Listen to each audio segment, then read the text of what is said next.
Thank you very much for that kind introduction. I'm very pleased to be here. Thank you, Hakan, for inviting me. I want to talk through this paper, which is called Justice Over Charity, Some Dangers in Faith-Based Poverty Initiatives. When I wrote it, I had both some general issues in mind, which most of what I want to talk about this evening, because that's what philosophers do, talk about general issues. But there was a specific political concern to which those general issues were directed. And the specific political concern is that I had been opposed right from the beginning to the Bush initiative known as the Office for Faith-Based Initiatives, actually. As you may know, President Bush established an Office for Faith-Based Initiatives to try to get the government to work together with faith-based organizations to deal with poverty issues. And somewhat to my surprise, Obama continued that initiative. He's changed it slightly. It's called something like Faith-Based and Neighborhood Initiatives. And indeed, he's got a council of religious advisors that helps him out on this, and one of my good friends in the Chicago community, who actually also works with Interfaith, Ibu Patel, is on that council and an advisor to Obama, and obviously much more in favor of these initiatives than I am. So partly out of friendship for Ibu, I don't want to be too harsh about this initiative, and also I do think there's something to it. The basic idea is that instead of the government by itself providing welfare where there are churches or synagogues and mosques that help the poor in some way, the government could work with them. And there are various specific problems that can raise that you may have read about in the media if you've been following this issue.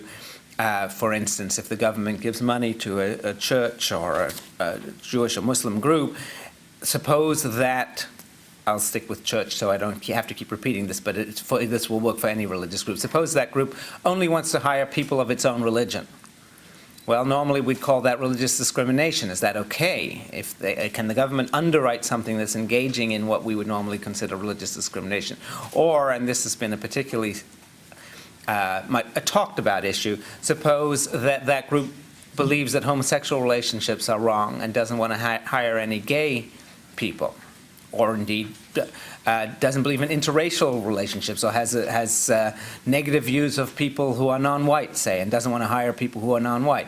Well, presumably we don't want our tax dollars going towards organizations that do things like that. So there's been a considerable discussion about what limits it might place on what a religious group does if they receive federal money. But that's not, I think, the most fundamental issue at stake. And what I'd like to do, without talking too much about the direct policy questions, I hope to get to those a little bit, and maybe more, return to them also at the end, is talk about the general issues that are involved in encouraging church groups rather than the state itself to help the poor. And that connects to more general issues in my work. I wrote one of the books that I published, as was mentioned a minute ago, was called A Short History of Distributive Justice, in which I talked about the rise of what's now called social justice or economic justice, a notion that is much discussed these days, and many groups claim they had it a long time ago.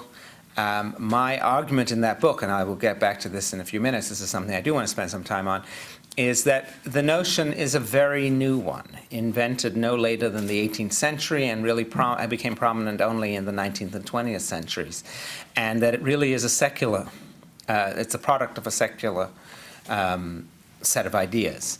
Even those of us who are religious, and I count myself in that number, hence the kippah that I'm wearing, I'm an observant Jew myself, I think have to pay tribute to some extent to the Enlightenment world, the secular world that gave rise to the notion of social justice. I think it's been a valuable notion. I don't believe it existed in a pre-modern age. And one concern I have about the faith-based initiatives is that it seems to take back the idea that welfare really should be a job of the state, helping the poor should be a job of the state, and say, no, no, no, let's give that back to churches. And I think that there are some deep reasons to worry about that. But before I get into those, let me just mention that in today's political climate, at least as far as I can see, nobody's talking much about the Office of Faith-Based Initiatives. That's why I feel like this is kind of like yesterday's news.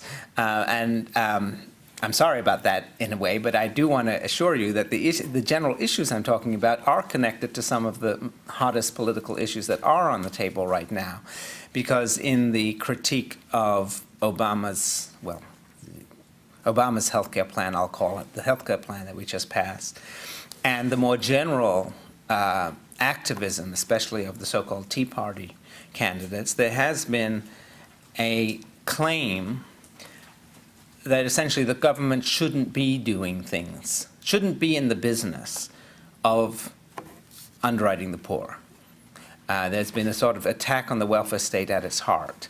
And to a large extent, what I want to do fundamentally tonight is defend the welfare state, or at least help defend some of its premises. And I think that that's actually connected to understanding that it should be the state and not religious groups that are primarily responsible for helping the poor. That's my sort of fundamental thesis. I don't mean that religious groups shouldn't help the poor. I think that's great. As a religious Jew myself, I give to groups that help the poor, and Jewish groups that help the poor, and of course Muslims do the same and Christians do the same. That is a great expression of one's religious faith. But I'd like to suggest that it can also be an expression of one's religious faith to support secular, state-based efforts to help the poor, and that it's actually in the interest of all of us, insofar as we are committed to liberal democracy, that that's where those efforts primarily rest. And that's the main issue that I want to get at. Okay, and you could say that the whole set of moral issues that I'm concerned with have to do with whether we see aid to the poor as a matter of justice or a matter of charity. That's hence the title of the talk, and that's where I want to start, and that's the sort of first set of issues that I sort of want to lay out a little bit. So I work on early modern philosophy, 18th century philosophy especially, and I like to work with texts. So I've given you a handout. Also, you can scribble on it if you like, or doodle on it if I start getting boring. But I also think it'll provide a sort of concrete basis for us to get at some of these issues. So I wanted to start with two texts. I hadn't actually, when I picked them out, realized how close in time they were. But one is from Immanuel Kant in 1784-5, and one is from a man named Joseph Townsend in England in 1786.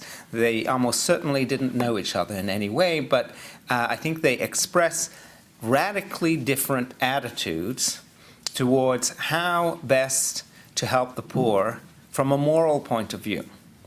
So Kant's attitude, which I take to be rather new in the time and forward-looking, we might say, it comes out in this first quotation. I'll read some of it. Men satisfy, or think they satisfy, their duty to philanthropy if they first seek to provide all their own material needs and thereafter think to pay off their tribute to the benefactor by giving something to the poor. If men were strictly just, there might be no poor. Kant seems to have generally believed that poverty arises out of injustice, which I think in part is an economic mistake. There are structural reasons in part for poverty, but to a certain extent it's surely true. Or perhaps what he wants to say is if there was perfect justice, we would do everything to make sure there was no poverty. If men were strictly just, there might be no poverty. Almsgiving is a form of kindliness associated with pride and costing no trouble, and a beneficence calling for no reflection.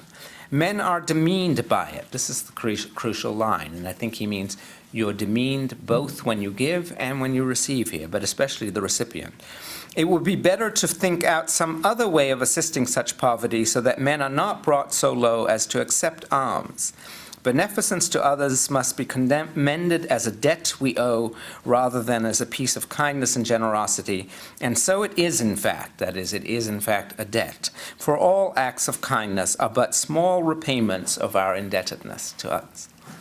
I should mention as part of the background here that large-scale state programs to help poor people barely existed at this point in the late 18th century. There were the English Poor Laws, which did something, and they were on the order of a welfare program. You didn't have, however, anything like widespread public education. You didn't have public education anywhere, really, except in some small parts of Scotland until the 19th century. You certainly didn't have health care, but at the time, doctors were mostly quacks, so the idea of underwriting them would seem a little ridiculous. You didn't have unemployment insurance. You didn't have any other kind of insurance. You didn't have public housing or anything like that. So when Kant says it would be better to think out some other way of assisting poverty, he may be suggesting, as he does in his political writings more explicitly, that it would be better if governments came up with ways of helping the poor, rather than allowing it to be just handled on an informal basis, one-on-one, or perhaps by church groups. In any case, the thrust of what he's saying is the informal way of handling poverty, that is primarily by individuals giving money to people who seem to be poor, he claims demeans the poor. He claims that that puts them in a situation in which they don't have adequate self-respect. And his concern is for the self-respect of the people who are receiving the money. So contrast Joseph Townsend, who, by the way, when he's talking about the parish pay table, is talking about the distribution of aid to the poor by the government. That's the parish table in which the poor would receive support. And what he has to say about that is the following. Nothing in nature can be more disgusting than a parish pay table, attended upon which are too often found combined snuff, gin, rags, vermin, insolence. One of the things he doesn't like is poor people getting uppity, and abusive language. Nor in nature can anything be more beautiful than the mild complacency of benevolence, by which he means the individual person helping others, hastening to the humble cottage to relieve the wants of industry and virtue, to feed the hungry, to clothe the naked, and to soothe the sorrows of the widow with her tender orphans. Nothing can be more pleasing unless it be their sparkling eyes, their bursting tears, and their uplifted hands, the artless expressions of unfeigned gratitude for unexpected favors. In other words, the way things should be is that the poor are made to feel grateful for everything given to them. That's what we should have, an order in which there are kind, rich people who go around and help grateful, poor people. That is precisely, I think, what Kant is attacking. That is, Kant thinks, and it didn't give you enough of the kind, he talks in many places about giving charity, but in other places he says explicitly, we are too proud of ourselves when we give charity. He says here, I think, that it's a form of kindliness associated with pride, and he elaborates that elsewhere. It enables you to feel, oh, what a good person I am. I just helped this person out. I'm so wonderful. I'm so great. And Kant doesn't think you should generally flatter yourself for doing good things, that actually that's your duty, and you should do it out of duty and not because you're complimenting yourself on how wonderful you are. And on the other hand, but this is central to Kant's thinking about human equality, on the other hand, the poor person receiving the money shouldn't be put in a situation of feeling that it's just a gift that they don't deserve. Shouldn't be put into in the situation of feeling that they deserve to be poor and how nice it is that this good rich person is helping them out. Instead, Kant thinks you want to be in a situation in which the poor person can feel some respect, some dignity, can feel that their poverty is a result of misfortune, and that they have every right to be helped to be in a situation in which they aren't that desperately needy. So Kant is pushing towards, he doesn't explicitly say this, the whole idea of social justice, in my view, is not really invented yet. It wouldn't be invented for a decade or two, not really till the end of the French Revolution, about a decade later. But Kant is pushing towards the idea that poor people really have a right to be helped out of poverty. That nobody ought to be in poverty, nobody deserves to be in poverty, while Townsend represents an older view according to which it's either just natural fact that there are always going to be some people who are poor, and you just have to accept that if you happen to be one of the poor people, or it's actually, and sometimes this is explicitly said in Christian sermons of the time and earlier. It's actually part of God's plan to make sure that there's some poor people so that they can feel gratitude when they're helped and other people can feel good about helping them. So that picture, this sort of hierarchical picture in which there's an aristocracy that just bestows out of kind of grace some help on the poor, and the poor, on the other hand, have to look up to the aristocracy, I would suggest that that is precisely what the modern world and what liberal democracy rejects. If you really want to see your fellow citizens as equal to you, equal in dignity, equal in rights, then you want to find some way of dealing with the problem of poverty so that neither the giver nor the recipient have to feel like there's this differential, that the giver doesn't feel superior and the recipient doesn't feel inferior, doesn't feel demeaned. Okay, that brings me, I want to go over these issues rather briefly so there's plenty of time for discussion, but at least briefly, that brings me to the sort of core philosophical issues about the relationship between justice and charity that I mentioned a moment ago and that I'd written about in this book on the history of, well, what philosophers call it distributive justice. People who don't hang out in philosophy departments call it social justice or economic justice. And in a sense, the governing idea of that book is summarized in the second item on your handout on the back of the page. I'm sorry, for some reason I have two Roman numeral 2s, but obviously the last one should be Roman numeral 3. So this is 2, the proper 2, the first 2 on the handout. So I wanted to claim, I should say, that a lot of things that looked like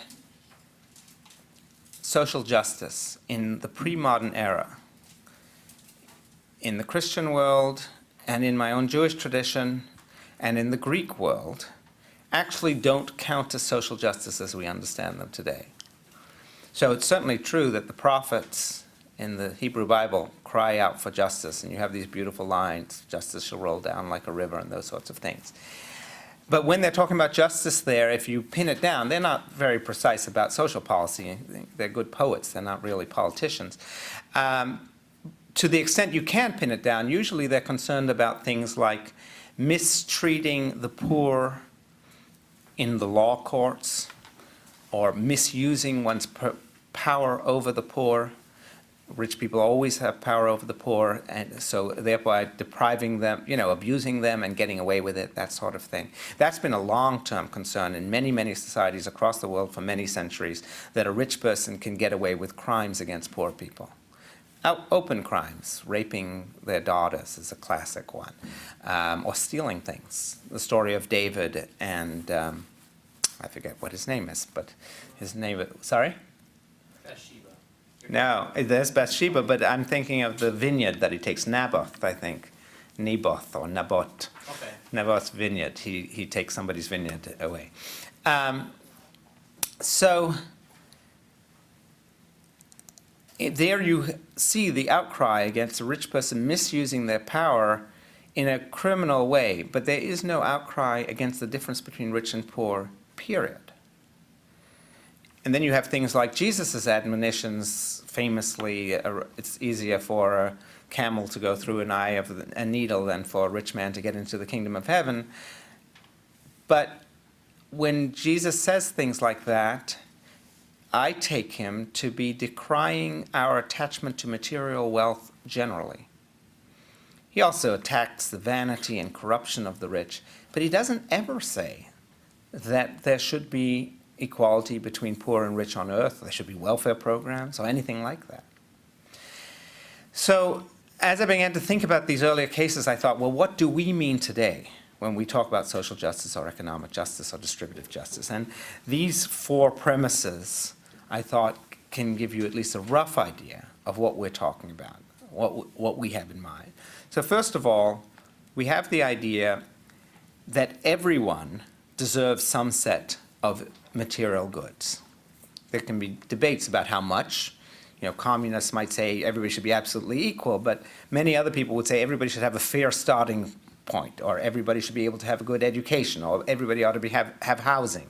Others would, some Many might say everybody ought to have housing and health care and education or something like that. I'm leaving it deliberately vague. That's why I say some set of material goods is everyone's due. But the crucial point is people deserve this. It's not just a nice thing. You have a right to it. That's part of what it means to say that it's part of justice. It's not just we're being very kind and letting the poor people into our schools. No, they have a right to that, right? That's part of what we mean by saying this is part of justice. Second, when we say it's part of justice, we mean you don't have to share my faith to believe it. You might think God wants it. I think God wants us to be just. But you think you can present the case for the poor's right to whatever these material goods are to someone who doesn't share your religion, someone from a different religion, or who doesn't have any religion. You think you can make the case on rational grounds, secular, rational grounds. Doesn't mean that you might not also have religious grounds, but you think that it doesn't depend on those religious grounds to convince somebody that it's right for the poor people to have whatever this set of material goods are. Third, and this is very important to why, at least on my view, the notion of social justice really only arose quite recently in the 18th century. You're saying that it's practicable to take people out of dire poverty. That is, it's possible. It can be done.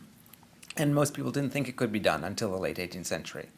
They did think it was a fact of nature or of God's will, but whatever, it was an unchangeable fact that there are desperately poor people in every society.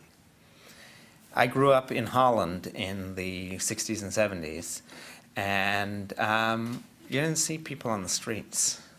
You didn't see people without housing. You did in Amsterdam, where there were a lot of druggies from various places coming in.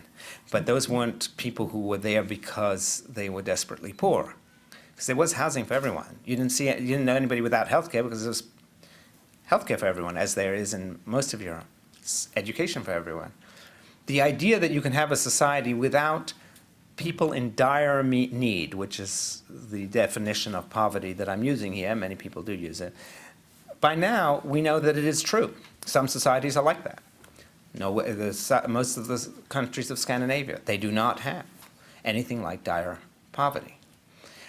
But nobody thought that was possible till the late 18th century. So if you don't think it's possible, you don't think it's something demanded by justice. You might think it will come by a miracle or by God's will or something like that, but you don't think justice can bring it about. It's part of our notion of justice, and indeed part of earlier notions of justice. Justice is what governments must do. No government has a right to remain unjust. We don't say, oh, it's unjust and that's okay. Justice is required of governments. But if that's true, they have to be able to do whatever we say is part of justice. So if you thought that ending poverty was impossible, you couldn't consider it part of justice. But by the end of the 18th century, with a lot of the optimism and scientific and social scientific developments of the 18th century, people began to think that it is possible to end poverty. If you look at Alfred Marshall, an important economist of the late 19th century, one of the major figures in economics. If you look at the beginning of his economics textbook from like the 1860s or 70s, something like that, he says the main interest of economics is right in the beginning, to get the student into it. He says the main interest of economics is to end poverty. I mean, I don't know if everybody would say that today, but for a lot of people, political economy, large-scale economics was about getting rid of poverty, not making it less, getting rid of it. And people really began to believe that that was possible.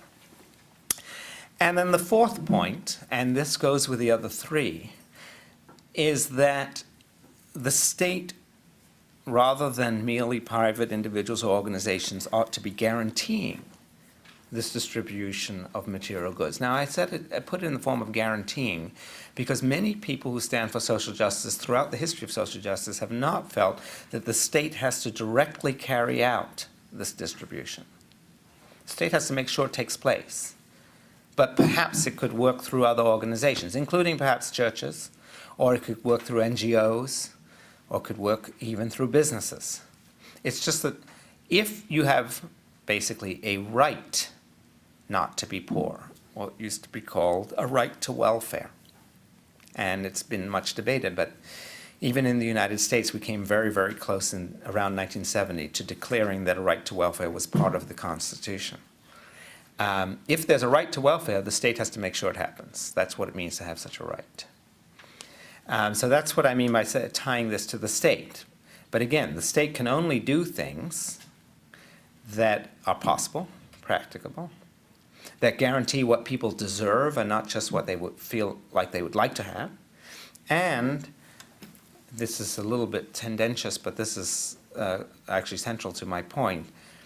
In the modern world, at least, we believe generally, at least those of us who believe in liberal democracy, that the state can only do things that it can justify on rational premises, rational secular premises. That is, an individual politician might be a religious Christian or Muslim or Jew, but it's part of the idea of liberal democracy that the policies they defend should be defensible to everyone in the country, every citizen, not just people who share the faith of the politician. So if you've got an idea which you think, well, this is a strictly Christian idea, non-Christians won't accept it, you're not supposed to enforce that by law. It goes with the idea that we have a democratic system, adding in the assumption that in our democracy there are going to be people of different religions, and they're going to be religious and non-religious people.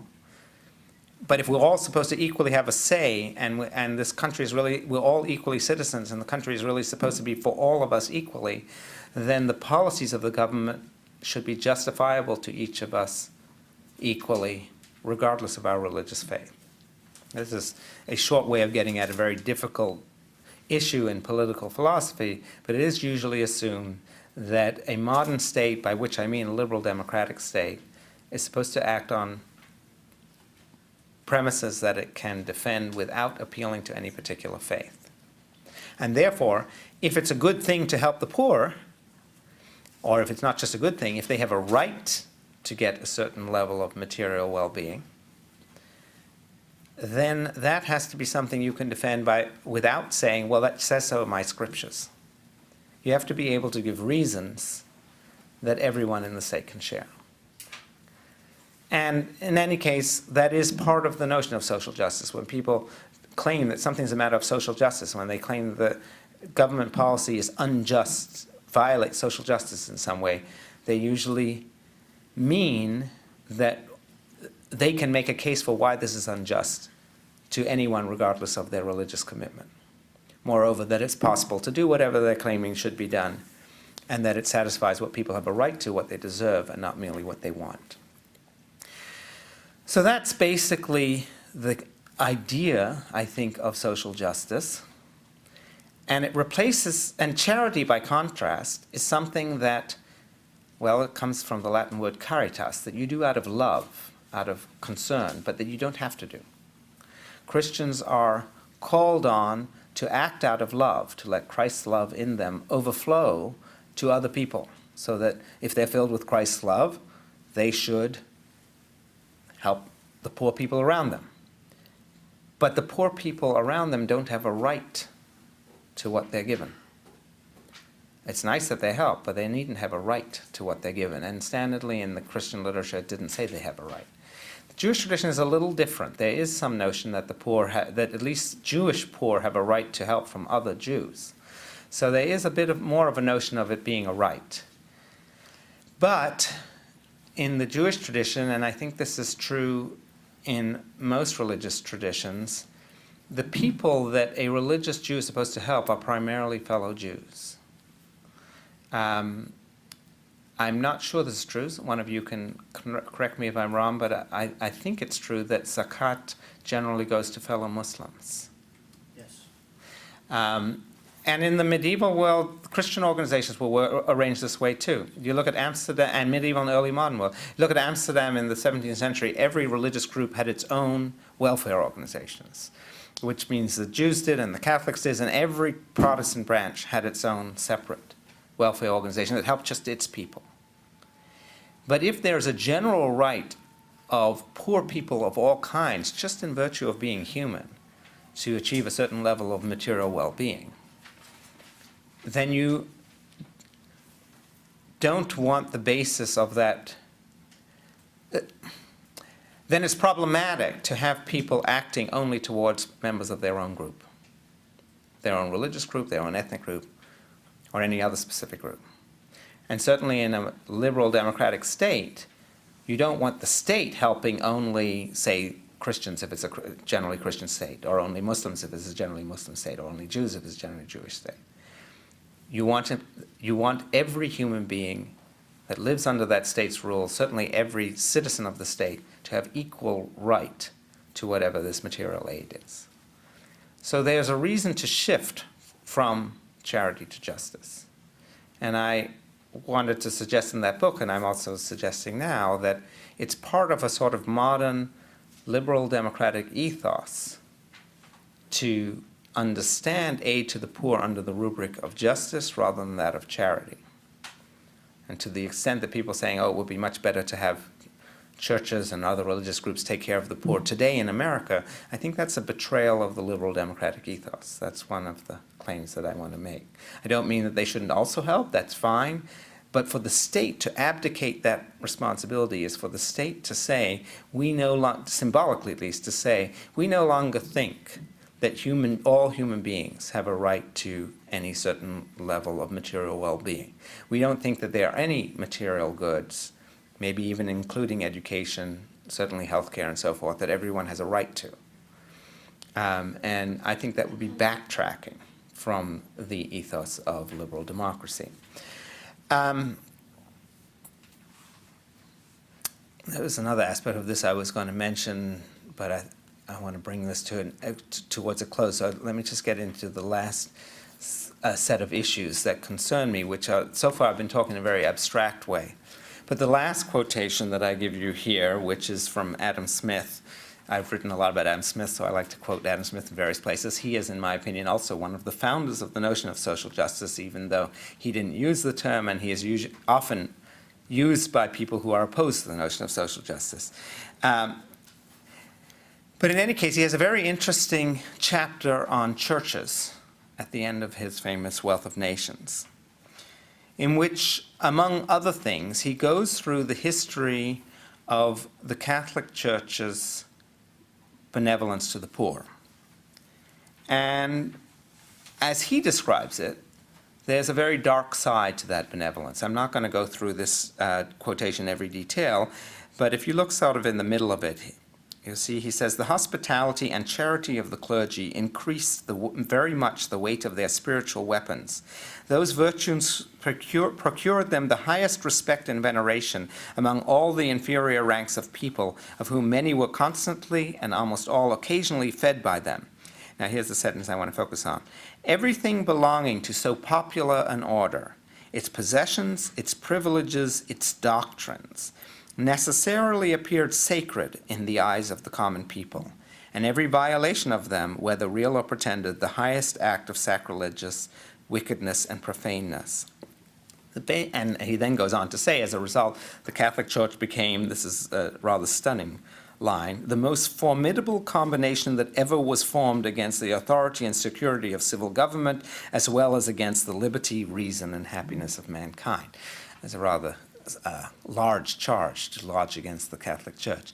But the basic point is this. By way of the welfare they distributed, the Catholic Church was able basically to gain great power over the minds of the poor, both because directly the poor depended on them.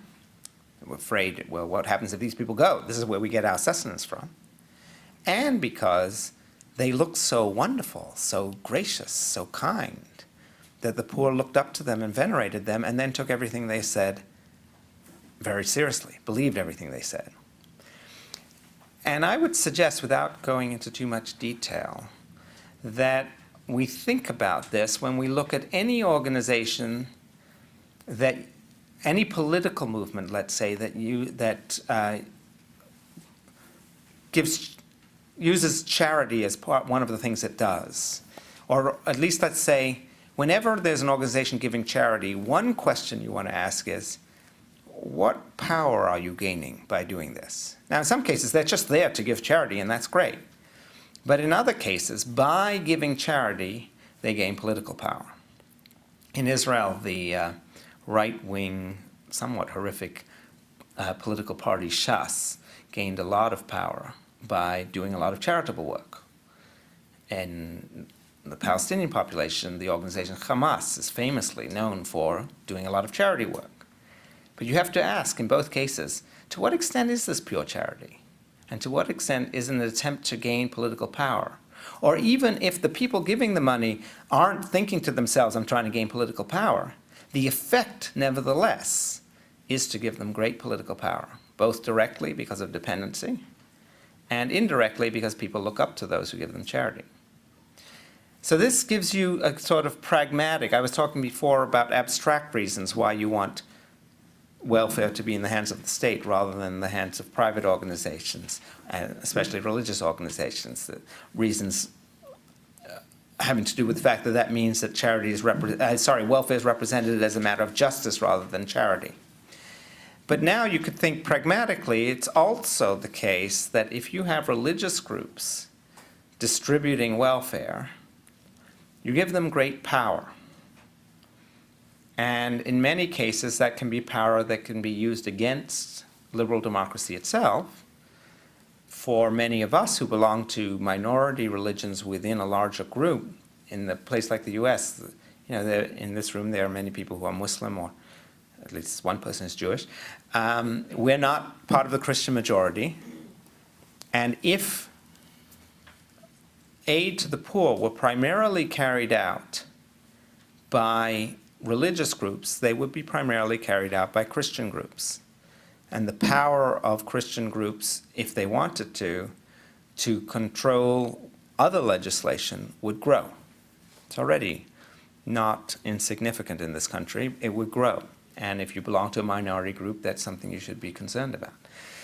So I've laid out some general reasons why one should worry, I think, about faith-based ways of distributing welfare. Both because I think it's an abandonment of the state's proper role.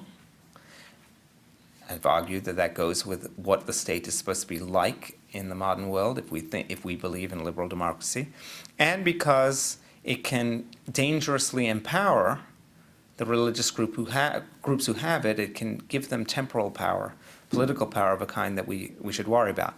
This doesn't mean that you should never have a church doing welfare, and it doesn't mean that it's never a good idea for the government to help a church that is carrying out welfare. So for instance, and this is certainly what Obama is most concerned about, there are certain areas for instance, this city, in many cities, in which there are basically no functioning agencies of the government or of any other kind except the church.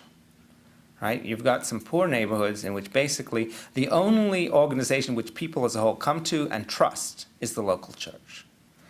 So if that church is running job programs or a soup kitchen, to say, oh, well, on principle, we're not going to support that church. We're going to say that everybody in the neighborhood has to go to a government agency instead. That would simply be silly and very counterproductive. And instead, to help the church, in that case, might be the best move on the government's part. You want the people who are working with the poor to be close to the poor themselves, to be in those areas. So that's the kind of case that Obama certainly has in mind, and that's why he's renamed it faith-based and partnership and neighborhood initiatives.